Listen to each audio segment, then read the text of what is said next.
আসসালামু আলাইকুম আমার প্রিয় বন্ধুরা, আশা করি তোমরা সবাই ভালো আছো আর আমিও ভালো আছি। আর প্রতিদিনের মতো আজকে আমার সকল বন্ধুদের সাথে মজাদার একটা রেসিপি শেয়ার করতে চলে আসলাম। আজকে আমার সকল বন্ধুদের সাথে শেয়ার করছি আমার মায়ের হাতের মজাদার এই টাটকা টাটকা কলমি শাক ভাজি রেসিপি। আশা করি আমার সকল বন্ধুদের কাছে ভালো লাগবে।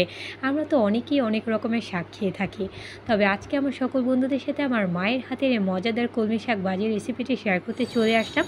আশা করি আমার সকল বন্ধুদের কাছে ভালো লাগবে। আর মা এখানে কলমি শাকগুলো বানিয়ে কেটে ভালো করে ধুয়ে সব কিছু একসাথে রেডি করে নিয়েছে রান্না করার জন্য।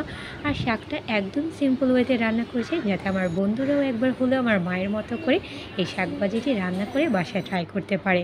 আর মা এখন একটা কড়াইতে কেটে রাখা শাকগুলো নিয়ে নিল রান্না করার জন্য। আর এখন পেঁয়াজ কুচি আর রসুন কুচি দিয়ে দিল বেশি করে।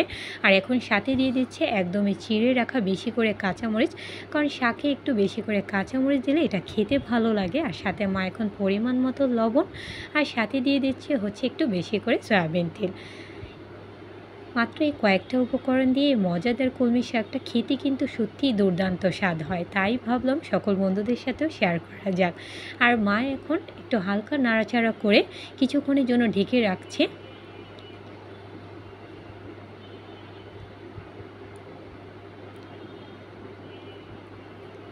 কিছুক্ষণ পর মা এখন ঢাকনাটা তুলে নিচ্ছে। দারুণ একটা স্মেল বের হয়েছে বন্ধুরা। আর তোমরা দেখতেই পাচ্ছ শাকটা কিন্তু একদমই পরিমাণে অল্প হয়ে গিয়েছে শুকিয়ে, কারণ শাক যতটাই বেশি থাক না কেন আস্তে আস্তে শুকিয়ে একদমই পরিমাণে অল্প হয়ে যায়।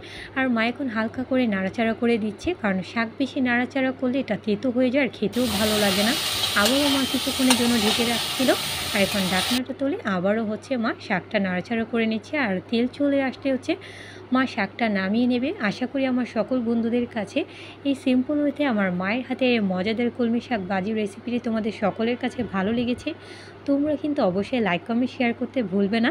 আর যারা যারা আমাকে সাপোর্ট করেছো সকলকে ধন্যবাদ। আর যারা যারা এখনও সাপোর্ট করে ফেলো আমার নিত্য নতুন ভিডিও দেখার জন্য। আজকে এই পর্যন্তই বন্ধুরা, আল্লাহ হাফিজ।